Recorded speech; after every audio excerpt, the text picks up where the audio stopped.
Well everyone, my other tier lists seem to have done pretty well, and I've listened to you. Today we're going to rank the classic Battlefront 2's ships. If you've seen these videos before, you know the drill. We're going to rank these bad boys on 3 key ideas. We're looking for how powerful are they, how maneuverable are they, and how good are they at what they do. Whether that's dogfighting, or bombing, or troop carrying, whatever it may be. How iconic are these ships? You know, are we talking an X-Wing, pretty iconic? Or are we talking little Jimmy's float boat? You know, what is that? And then finally, and arguably the most important point, is the drip. Is it cool? Is it? It's very important. And just before we get into it, you're looking for this guy. This is your hidden glove shitto for today. Find him, tag where he is, and whoever does it first gets their comment pinned. Also, if you like the video, please give it a like, give it a hype, whatever those things do. It means a lot and it will really help get the video seen to more people. Because I can feel it, I can feel. We're gonna get there. We're gonna get this channel higher. I can taste it. Okay, first up, the Arc 170. This is probably one of my favorite ships of all time. Sort of like a prototype X-Wing. I think it's made by the same manufacturer as well. The design of these things is insane. I love the design. The 3 S foils on each side. It's good. It's a good ship. It's strong. It's got powerful laser cannons. They do a lot of damage against pretty much every ship you can find. Every ship on the opposition's side. It's good at dogfighting. It's good at long range, close range. It's got strong missiles, torpedoes that lock on, and they regen pretty fast as well. An overall very good ship to use. The speed, it's kind of a mid-speed. It's not too fast. It's not too slow. It's just an average kind of speed of a ship there. One thing that I will say on this that I feel like could have been improved is there is no rear gunner. So an Arc 170 usually has 3 slots for the pilots, 3 cockpits. We got the pilot, and then I think this is the navigator or whatever in the middle, and then the rear gunner. It's a one-man fighter pilot ship in this game. So that potentially might knock it down a little bit. They could have put those, had 3 lads in it like they did with the LA-80, which I'll talk about in a minute. But I do have quite a soft spot for this ship. I really do. I think subject to change maybe later on, but I'm going to put this on. It's very good. So I'm going to give it an A. I'm going to give that an A.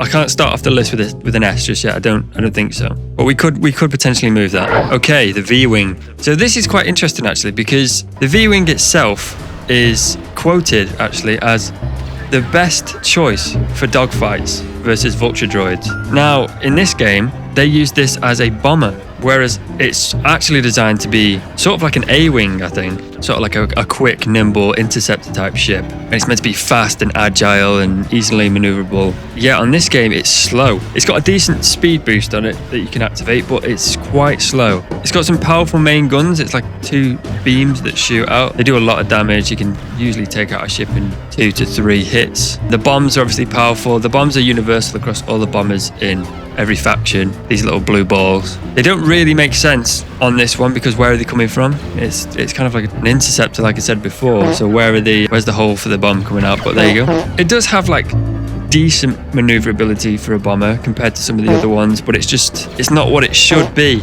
really. It's just a weird choice for a bomber for this.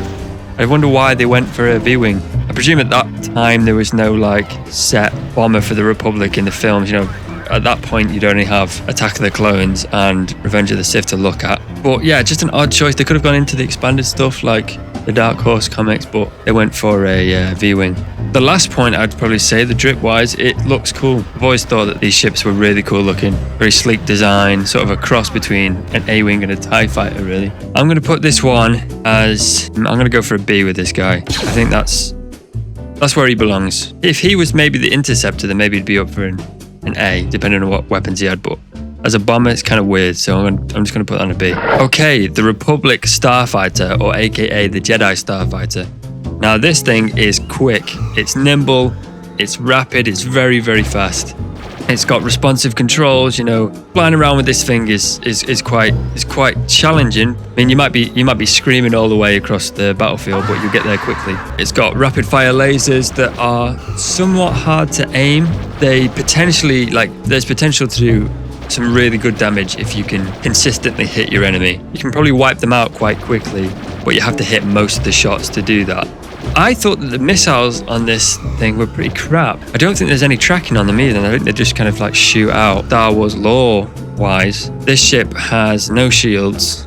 because it was meant for Jedis. It's not really meant for clone use or any other pilot. It's meant for Jedi because they could utilize the Force, and as a clone pilot using that, you might be putting yourself at a slight disadvantage. But other than that, they look epic. They look so cool. I'm gonna go with this guy.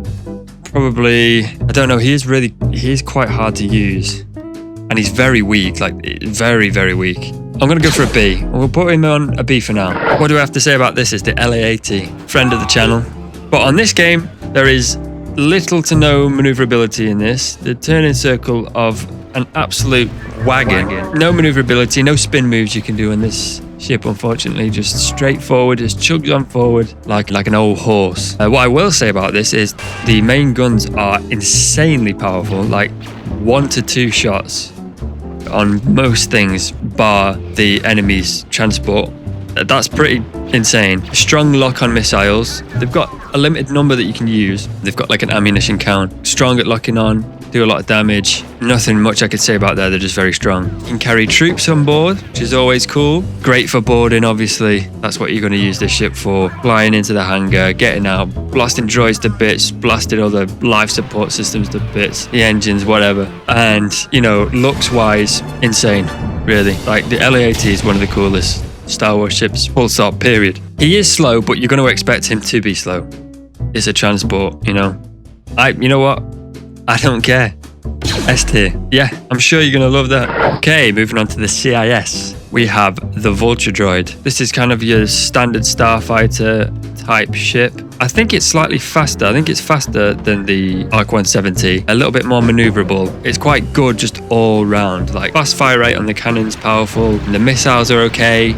Nothing special, but they do the job. It's nimble, design-wise, pretty cool. I do like the Vulture Droid's design, I will say that. But on a sort of canon note, which is an issue with the droid's side anyway, is the Vulture Droid, the Tri-Fighter, and the droid gunship are all actual droids themselves, so you can't climb inside them in the actual like canon. That'd be quite odd, you know, nestling up inside the wiring. In this game, just how it works, then the pilot has to get in and get out. You just kind of have to give it the benefit of the doubt. The Vulture Droid, I'm going to give this guy, I think he's pretty good. An A? I think I'll give him an A. We've got the Droid Strike Bomber, and that's what it's called in the game. In the canon, it's actually called a Belbulab 22. I'll repeat that, the Belbulab 22. And it's described as somewhere between a Vulture Droid and a Hyena bomber. So its placement as the bomber is not too weird. Odd choice for me for a droid ship in general. Its actual kind of handling is slow. It's a bit like a bus, really. It's quite powerful though. It's got some powerful laser cannons.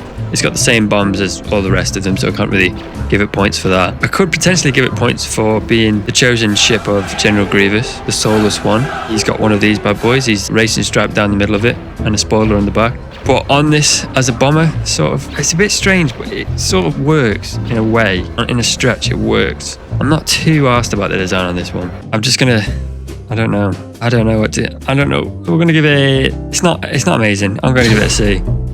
I'll give it a C. Okay, the Tri-Fighter. Now this ship is insanely fast and very maneuverable. You can fly around the map at breakneck speed and do dodges and spins galore. The gun is quite strange. It's like this weird minigun thing that you have to charge up and then consistently it fires. But it's actually okay if you can hit the target. Like if you've got a guy in front of you and you consistently hit him with this gun, it'll melt him. But actually sort of doing that is quite a challenge. The missiles, however, are pretty OP on this. They're sort of the same missiles that you see in Revenge of the Sith with the blue like lines behind them. They even make the same noise. I don't know what it reminds me of, like a little pygmy or something like that. But I think I'm going to give this guy, what do I give it? I do like it. Do I give it an A? I'm going to give it a B. I'm gonna put it in B for now. Okay, the droid gunship. So this thing is slow, it's bulky. If you turn it like to the side, it's a massive target. It's basically a dinner plate flying around. It's quite strong though, it's got a lot of health. The missiles aren't too good. The main weapon is like this laser beams that shoot out of them, which do an insane amount of damage. If you can actually hit the target on these boys, it'll just melt them into nothing. The actual design-wise, I don't know if I'm really a fan of the droid gunship. Like I said before, it looks like a dinner plate. You've got a dinner plate and you've put like a beetle's head on it. It's not really for me.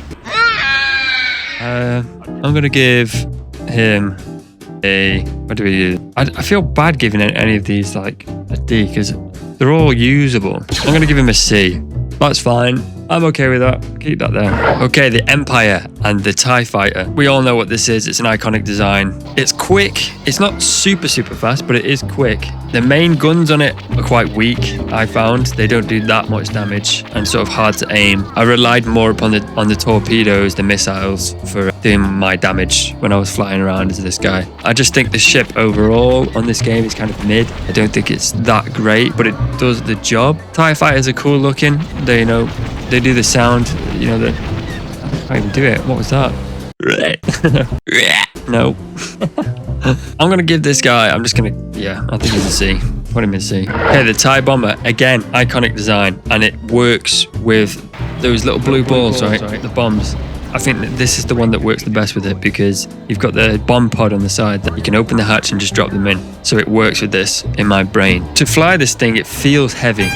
It feels like you're driving a pile of bricks. It's slow, it's clunky, sluggish. The guns are slow as well, but they're very strong. Again, like 2 to 3 hits maybe. You've shot another Starfighter down. I don't really have too much to say about it. It looks cool. It's iconic. Again, I think C. There's nothing telling me to put it higher. However, we now have the TIE Interceptor. Now this thing, when I was playing with this, I was racking up the kills. It's like flying around. I think half the rebel fleet died by my hand. It's fast, sharp movement. It can fly around at breakneck speeds and take out anybody. Its main blasters are so strong. The missiles are all right, nothing to sort of write home about, but the main blasters are unreal. Great design. I prefer the TIE Interceptor to the TIE Fighter, actually. That might be controversial, but yeah, I do. It just feels great to play this way. It just felt right. Felt really sort of, great to play. So I'm going to give this guy, actually, an S tier. I know. Crazy. The Imperial landing craft. So a little thing that I want to talk about with this guy is it's a very, very odd choice to use this particular ship. It's not a instantly recognizable model to use, and it did take me a while to sort of think about what is this ship actually. What is this? In my head, it made sense to use a Lambda class shuttle or a Sentinel class kind of landing shuttle, but they didn't use that. Instead, they've used a Theta class T2C. I knew that I'd seen it before, but I couldn't place the exact time and date on it. And it's in Revenge of the Sith on Mustafar, and also dropping Anakin off to get turned into Darth Vader on Coruscant as well. That's like the only time that you'll see it. And for some reason, they've chosen to use that as the basis, or as the ship for the landing ship for the Imperials, which is a very, very odd choice. In terms of playing it, again, very strong kind of like double shot cannon that it's got there. Does a lot of damage. The missiles are kind of, they don't really do that much. It's slower, but it's got quite a good speed boost if you use that. It's a bit of a smaller design. It's also darker as well. It's dark grey, almost black, so it's quite hard to see it from a distance at least. It's just a very strange choice, isn't it? I don't really know where to put it on this tier list, I'm not gonna lie. I feel like it's just gonna be a C again.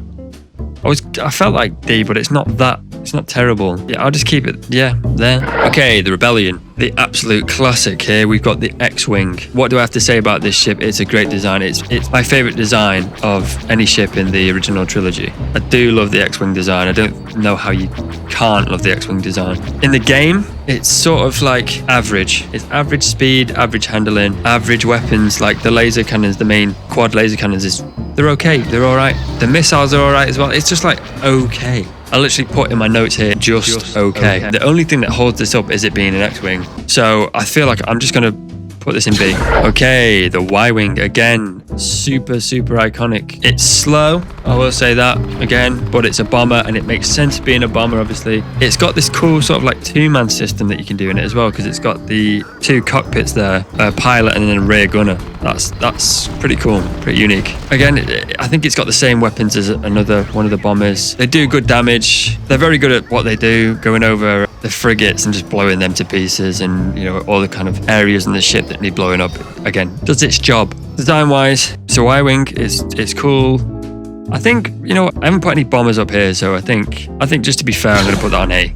There's nothing I can say. It's good. It's just good. I can't really knock it for anything. Okay, now we have the A-Wing. It's fast, it's small, it's got a really cool kind of like tracking rocket barrage for its missile system that is probably the main way to play this guy. The lasers are like sort of mid, so this rocket barrage is really the way to go. Again, like I said before, very quick, very fast, nimble, but it's an A-Wing, that's what you expect. Maybe a controversial take. I've never really cared about the A-Wing. I've never really been mad on the design. You know, like a door wedge, a wedge of cheese. It's just not really my kind of design. I'm more like the cool designs like X-Wings and 170s and TIE Interceptors. The A-Wing is just sort of mid for me.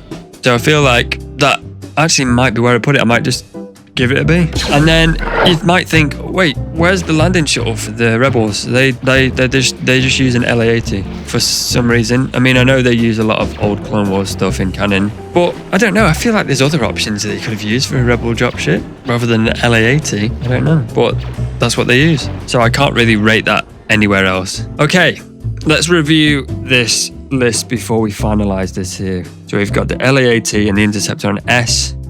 Arc 170 Vulture Droid and Y-Wing on A. B, we've got the V-Wing, Jedi Interceptor, Tri-Fighter, X-Wing, A-Wing.